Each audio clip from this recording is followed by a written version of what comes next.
£24,000 down the bucket in, I think it was around 6 to 9 months. Gone like that. But it can go terribly wrong when you don't. Just like 2008 property crisis, just like we were, just like me. Motto is strike.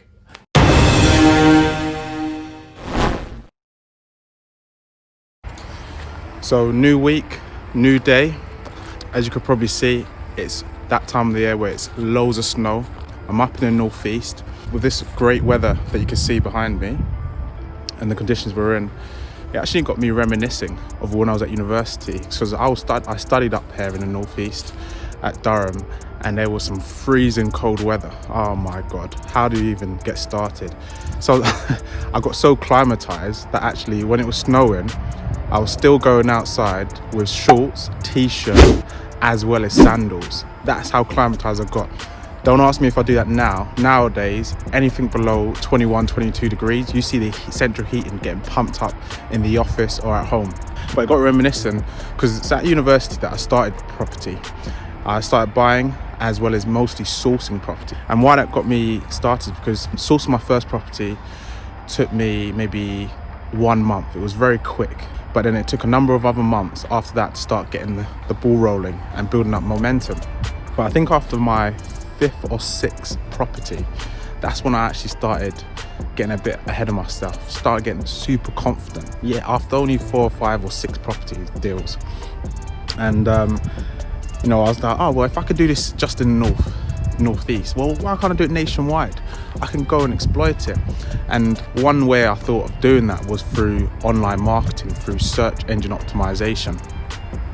And if you don't know what that is, just do a bit of research. It's very quick. It's literally just trying to rank on first page for some keywords.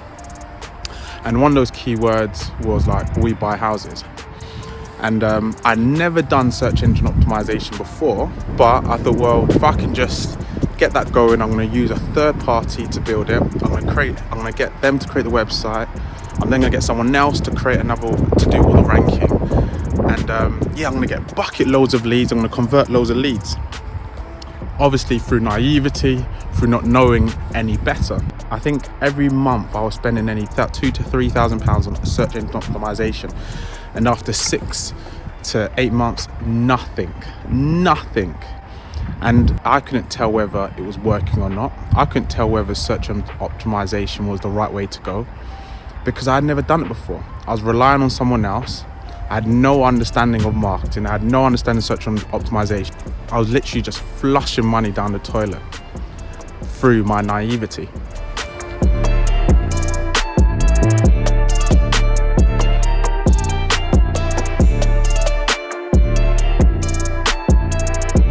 £24,000 down the bucket in, I think it was around 6 to 9 months. Gone like that. You hear the key principle in business, which is scale quickly, grow quickly, and you can get economies of scale. You can get better profitability. That is what I was trying to do.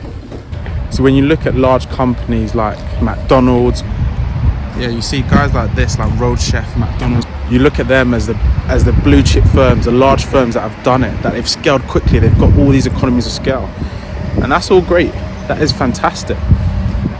But I was trying to apply something, even though I didn't have the right model. We even looked more recently to newcomers like WeWork, gaining quickly, raising loads of finance, scaling. But as you've seen with WeWork, they've scaled quickly, but with not the right model, not knowing the factors that could have a big impact on where they sit. Another example that comes to mind is when you look at 2008 property crisis. What happened there? That's people with just a limited amount of money, scaling quickly, buying loads of property, buy and refinance all in the same day, scaling quickly, which is good when you have the right model.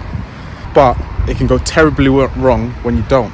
Just like 2008 property crisis, just like we were, just like me, when I lost 24,000 without the right model, without knowing what I was doing, without having a plan B, plan C, not knowing my numbers.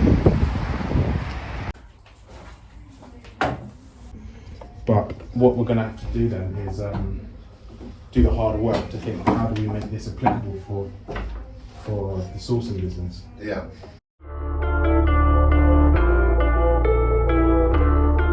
Be very very specific there. Number two would be brainstorm all the issues that they have during the whole process. How many properties have they usually got? How long have they usually had the property for? Because you can say, like, because give an example, if we know on average they've been in property for 2 years on average, or then it's like, oh, calling landlords who have had their property for more than 2 years. Does that make sense? More specific. It's like, oh, I have. The more specific, the more someone will relate to. This is really good data. Yeah. This is really information, because it's all about the marketing, right? Because the marketing is like, okay, are you a landlord who, when it comes to targeting, we'll just put 40 plus. Are you a landlord who's had their property for more than 5 years? And are you a landlord with 1 to 12 properties and have been in property for more than 5 years? Yeah.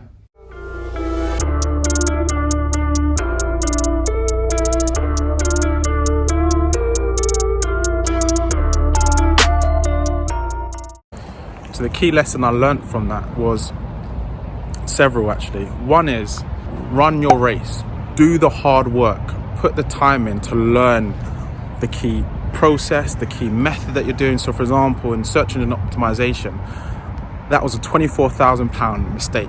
And with £24,000 mistakes, you can either say, oh, that's money down the drain, or you can then spend the time to actually learn it. And that's what I did.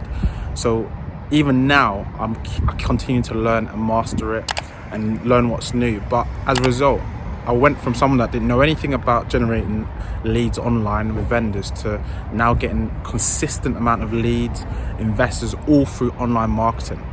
And why I see that as a benefit is, yes, you're in property, so you're learning property, but then you're also building a certain skill that's monetizable if you ever wanted to start another business. So do the hard work, learn it inside out, make those mistakes. It's better to learn it, understand it, and then outsource it. Then bring someone on board, because then you know what questions to look for. You know what to look for in terms of KPIs, in terms of what went wrong. You can actually give good input, because easy as it is for someone to pull the wool over their eyes when that person has no clue. When you're working for a large blue chip firm and you've got millions of pounds budget to spend, go for it. Why not? But if you're running a small to medium enterprise, you want to learn the key methodology. Marketing is one of the most important things. Learn the methodology, learn the principle. So similarly, do the hard work. Like, for example, when it comes to investing in a property area, get to know it. Go on Rightmove daily, see what prices are. Do it over a number of periods where you can set up like Rightmove emails where they'll say this type of particular properties are now selling for X amount or are listed for X amount. You'll get to know the area. If you're then going into HMOs or rent to rents, get to know the area. Go and view some properties. Go and list some temporary ads to see what type of demand, test different rates. Actually do the hard work, get in the trenches and do it.